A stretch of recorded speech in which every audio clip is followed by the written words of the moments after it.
Agora, falando de agradável ou desagradável, um assunto que foi definitivamente desagradável para uma família aqui no Brasil, que dominou as redes sociais nessa semana, acendeu um baita de um debate, foi a história, pessoal, de uma mãe que não conseguiu trocar o nome da filha no cartório depois de se arrepender de registrar o nome da recém-nascida de Ariel, tá? E ela fez ali um pronunciamento emocionado sobre o caso nas redes sociais.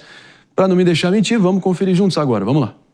Eu já me sinto um ser humano horrível de ter ido trocar o nome da minha filha. Eu já me sinto extremamente humilhada de ter escolhido um nome para ela, que é algo tão importante, e ter mudado de ideia disso por algum motivo, seja qual motivo for. No meu caso foi porque chamaram ela de menino e eu me senti mal com isso, me senti mal de ter colocado o nome da minha filha que podia prejudicar ela no futuro. Isso me fez mal. Mas eu tive 9 meses para escolher o nome, tanto tempo, não importa. Quando ela nasceu, eu coloquei esse nome e eu me arrependi. E pela lei a gente tem 15 dias depois do registro para ir no cartório e simplesmente alterar o nome. A lei é muito fácil, muito simples, não precisa dar um motivo específico, é só você estar com o pai da criança e menos de 15 dias do registro você pode alterar o nome. E eu consegui fazer essa alteração no cartório. E hoje, quando eu fui retirar a certidão nova da minha filha para fazer o plano de saúde dela, para enfim chamar ela pelo nome dela, simplesmente me informaram que não foi feita a troca, porque eu, na hora do registro, a gente assinou o registro, o primeiro registro dela como Ariel. Então, se a gente entrou num consenso do nome e decidiu o nome, a gente não poderia mudar. Situação desagradável, para dizer o mínimo, e mais um retrato ali de alguém refém da infernal burocracia brasileira e suas bizarrices de até certo grau, ou a culpa é dela mesma, Aninha? Porque eu vi que você... André. Vamos ouvir de quem tem... Para. Vamos até rebobinar a fita aqui. Ninguém ouviu nada? Aninha, o que você achou disso? Não, a questão, André, é a seguinte, né? O nome, ele é um direito personalíssimo. Ele molda a pessoa ao longo de toda a sua vida. Então, você também não pode, como legislador, facilitar que a mudança de nome ocorra sem uma justificativa, sem um fundamento. Até me compadeço da situação dessa mãe, porque, de fato, em 15 dias, ela ainda não construiu a própria personalidade, ela nem sabe que o nome dela é Ariel.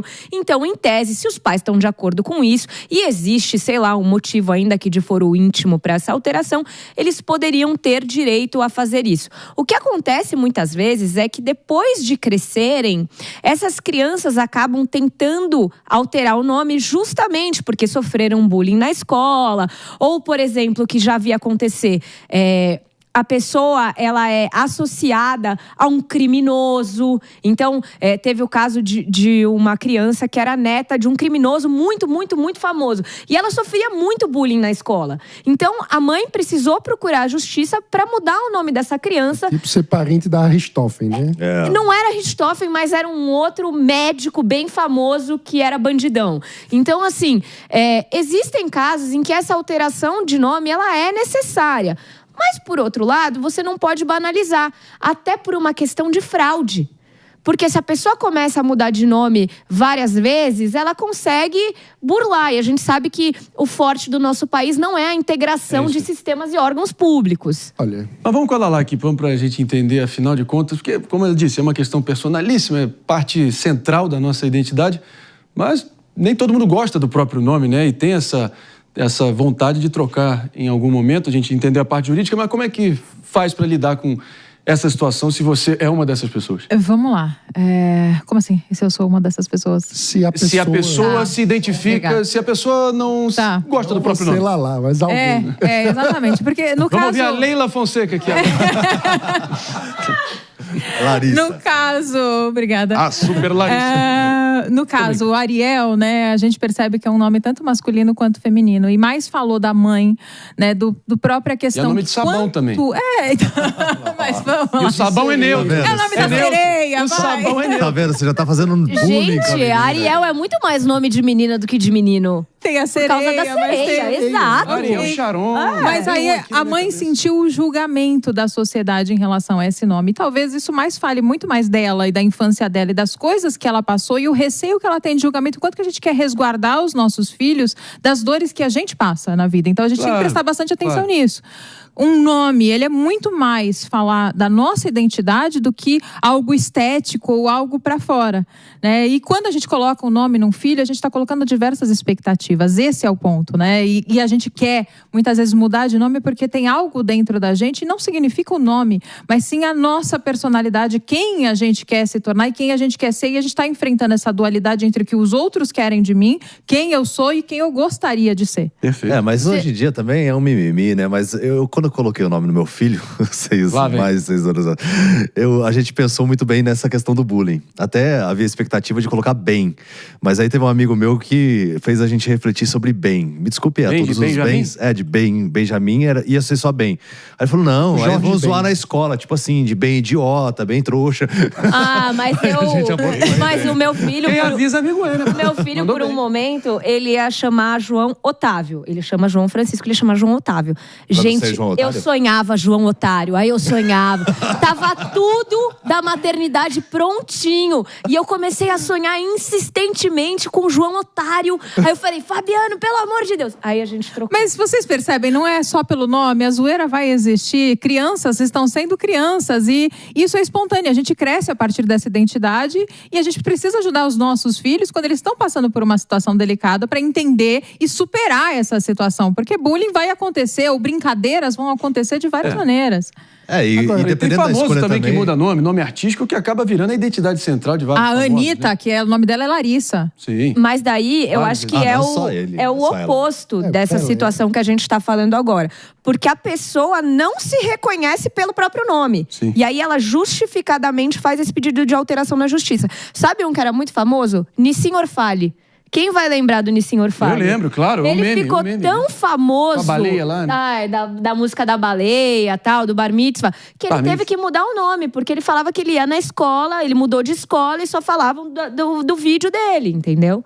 Então é muito delicado, né? Tem muitas nuances. Exemplos, né? O Nivaldo Batista Lima, que é o Gustavo Lima, Fernanda Montenegro, na verdade, o Nivaldo Batista Lima é o Gustavo Lima. A Fernanda Montenegro é Arlete Pinheiro Montenegro Torres. A Suzana Vieira é Sônia Maria Vieira Gonçalves. Isso. Aí a Nana Caymmi se chama Dinair Tostes Caymmi. Mas... Agora, vamos colar lá.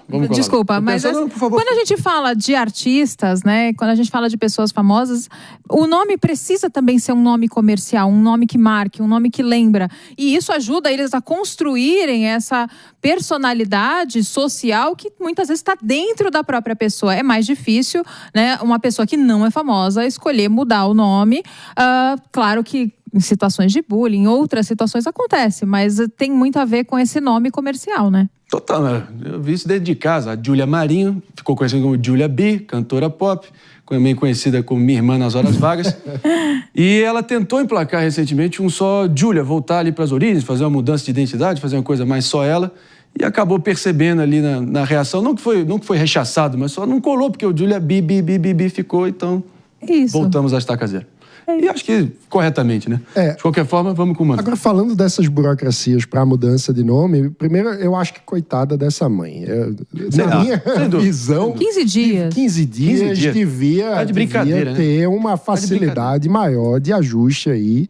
Eu acho. Não acho que se justifique em 15 dias a coitada da bebê. Não tem risco de problema criminal. E, mano, nem nada que justifique a burocracia para o ajuste. O ponto que faz com que essa mãe tenha toda a razão é que o pai também está de acordo. Exatamente. Pois é. Então, assim, na minha visão, esse é um caso claro do Estado criando uma dificuldade para algo que deveria ser do direito do cidadão, né? Na proteção da sua filha. E é isso, meus amigos e minhas amigas, vamos concluindo aqui o Morning Show. Só para quem está nos ouvindo, tá? Pela rede Jovem Pan de Rádio, o Morning Show volta para vocês segunda às 10. Tchau! Em frente aqui para todo mundo que segue nos assistindo, Mano complementando. Eu queria trazer uma outra dimensão e jogar para lá dessa questão da burocracia do nome, porque eu conheço casos de pessoas que tiveram mudança no sobrenome, em função de reconhecimento de paternidade ao longo da vida, e que tiveram muito problema de uma burocracia gigante para ter o reconhecimento da paternidade e, eventualmente, há situações de embaraços em função do sobrenome antigo, sem o pai constar no documento. Então, como é que você vê esse tipo de situação onde há uma mudança de nome que acaba revelando algo muito mais profundo da história das pessoas envolvidas. Você percebe, quando você fala de uma questão de paternidade, você está falando, eu quero assumir esse nome porque é uma honra para mim ser filho dessa pessoa, né? A gente também tem a mudança de nome em decorrência do casamento. Eu nunca escolhi, assim, eu mudei no papel o nome, mas socialmente eu nunca mudei meu nome em decorrência do casamento. E até hoje, talvez por essa resistência, até esse ano eu tive que mudar um último documento.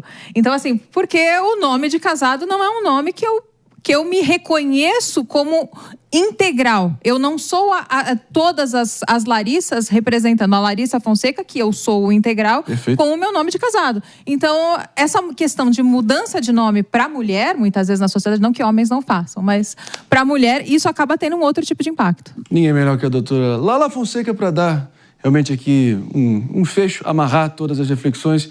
Importante para a gente levar isso em conta. E nossa solidariedade aqui sincera pra mãe aí, tamo com você tá certa. Caroline. E a Caroline? É, o nome dela é Caroline. Grande Caroline, e que a sua vontade prevaleça. Agora,